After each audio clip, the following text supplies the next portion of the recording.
The rap world is in shambles right now. The biggest Crip just got indicted. No Jumpers host got taken down. Bobby Shmurda denounced the Crips. K-Flock beat a murder but then got found guilty on a RICO. And now we have another twist in the tragic murder of Texas rapper Mo3.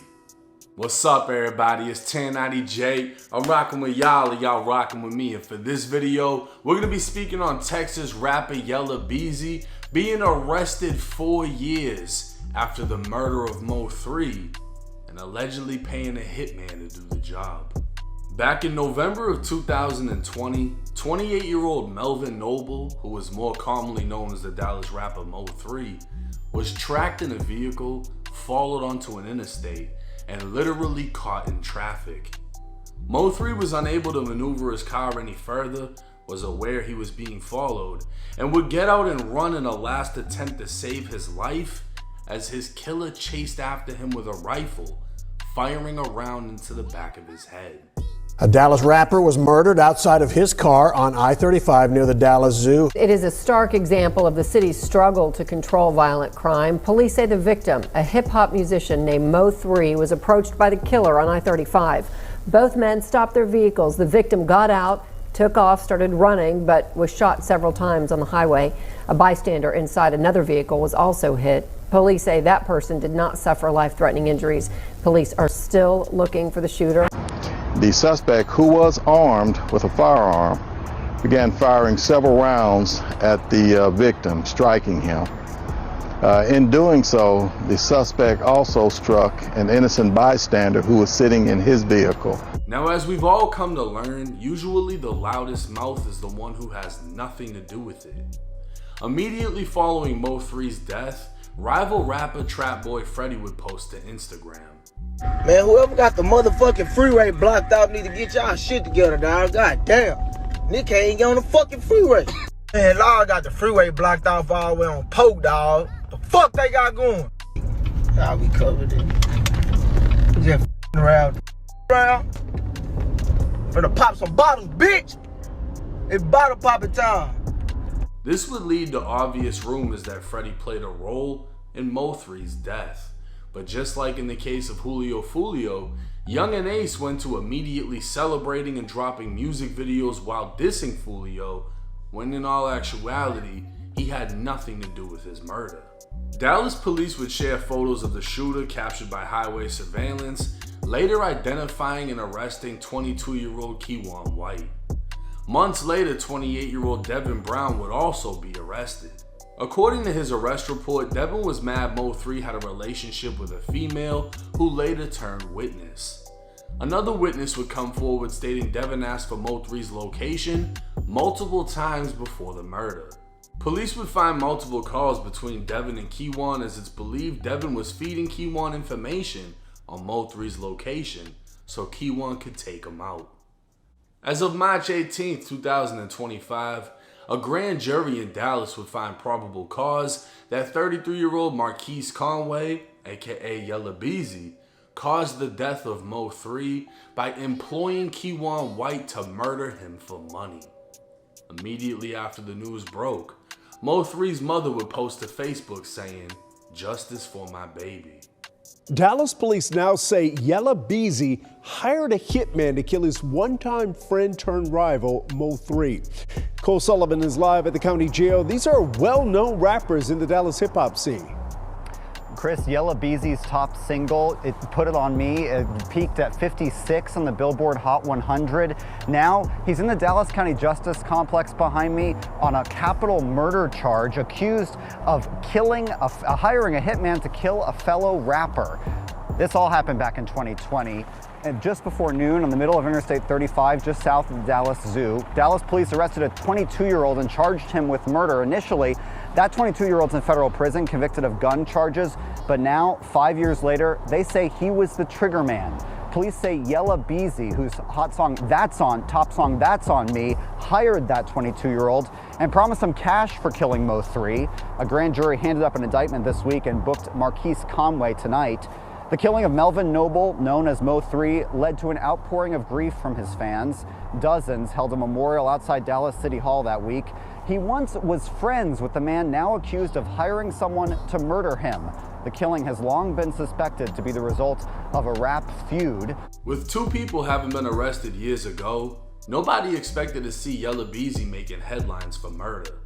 But this wouldn't be the only murder Beezy's been tied to in recent weeks. Yella Beezy recently went viral after being seen in a picture with Jacoby Russell, one of two shooters who were arrested for killing Get Money Lil Ronnie and his 5-year-old daughter. Beezy would take to his Instagram story claiming it was just a picture, and he takes pictures with people he doesn't know all the time. He'd warn dumb motherfuckers not to play with his name and send his condolences to Ronnie and Ronnie's daughter. But this wasn't the only killer Beezy's been in pictures with. Back in 2020, just days after Keywan White was arrested, Dallas, Texas TV would post a picture from what appears to be a music video shoot of Yella Beezy with none other than Keywan White in the background holding a rifle. Another rapper and close associate of Yella Beezy named Jose Bodega can also be seen, and he'd even explain being in the picture in an interview, saying Keywan just wanted a feature. Trap Lord Ross would document the death of Mo3 and highlight how after Mo3 was killed, Keywan would drop a song seemingly hinting at the murder. This song would also feature Beezy's associate, Jose Bodega. And even after his arrest, he would post previews of new songs with lyrics where he claimed he will hop out of the whip and let it spray. But to make matters worse, the accused killer had apparent ties with Yella Beezy, as following the arrest, pictures would circulate showing them together. But clearly unfazed by the recent going-ons, at the top of 2021, Yella Beezy would post on Instagram saying that he was celebrating the end of 2020 by putting his haters in the dirt. Hey man, new year, new blessings, you understand me? We made it through a hell of a year, you understand? Anybody that ain't for you, anybody that's going against you, anybody that's goddamn negative, you understand me, ain't bringing no positive vibe, you know, in the words of Gucci, put that in the dirt! Damn! For sure, you did! And we gonna take a toast to that.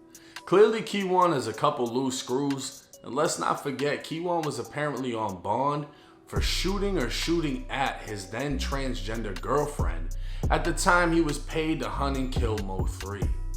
Since then, Keywan was sentenced to 105 months in the feds on federal firearm charges. Devin Brown would receive 80 months for federal firearm charges, while they both apparently are still fighting murder charges out of Texas. It's unclear at this time what directly ties Yella Beezy to the murder as far as evidence, and it's more than likely someone is telling. To think at one point everyone was friends, only for things to end so differently. We'll just have to wait and see how this case plays out. Now 2024 was the year of the truth. 2025 is the year of the arrest because goddamn, everybody's going the fuck down. Damn near every murder's getting solved. Nobody's getting away with shit. And to hear that Yella Beezy jeopardized, allegedly, his whole, career over the situation, and it's also alleged that Trap Boy Freddy is on the run. If he's actually stupid enough to be near the highway Mo3 was killed, minutes after he was killed, and record something saying Mo3's holding up traffic, and then later it's found out he has something to do with Mo3's death, he's fucking dumb. In most cases, the loudest person has nothing to do with it, and that's why they're overly confident in speaking on it. You know what I mean? There's nothing for sure saying he's on the run. It's just alleged at this time.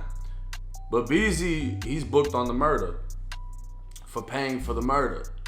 Mind you, Keywan White, his release date should be only in a couple years, but he's still fighting the body out of Dallas, Texas. Well, it would make sense if you have this transgender loving killer who's in a federal prison. He's obviously not at a USP. He's gonna be at a prison where other people, like transgenders and entertain that sort of stuff. And in prison, usually that crowd also mingles with the snitches and the other weird shit that you find inside a prison, right? So the only thing that makes sense in my head is, hey, I don't want to finish my federal bid go to Dallas and then get hit with a life sentence in the state, I'm gonna speak and tell y'all who paid me so that way I can hopefully get off on this shit. And that's what I'm assuming is happening in this situation. You know, originally it was just painted that Devin Brown was mad at Mo3 for messing with a female. Now it's being alleged it wasn't only that, they were paid to execute this hit. And I think the wildest thing about this is the fact that you can look at pictures of Mo3, Trap Boy Freddy, Yella Beezy when they were all friends. And you know, there was a fallout, there's been fights. If you really want to break down the entire history, I highly recommend Trap Lord Ross's video. I think it's like 2 or 3 hours, breaking down the entire situation. I've covered this case multiple times on my channel as well. If you want to hear more about the transgender shooter, I have one video specifically on that situation.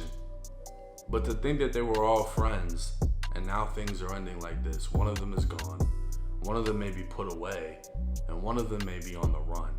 And at one point, they all used to have love for each other. But hey, it's 1090 Jake. Let me know y'all's thoughts and comments in the comment section. I'm rocking with Yella, y'all rocking with me. Until next time.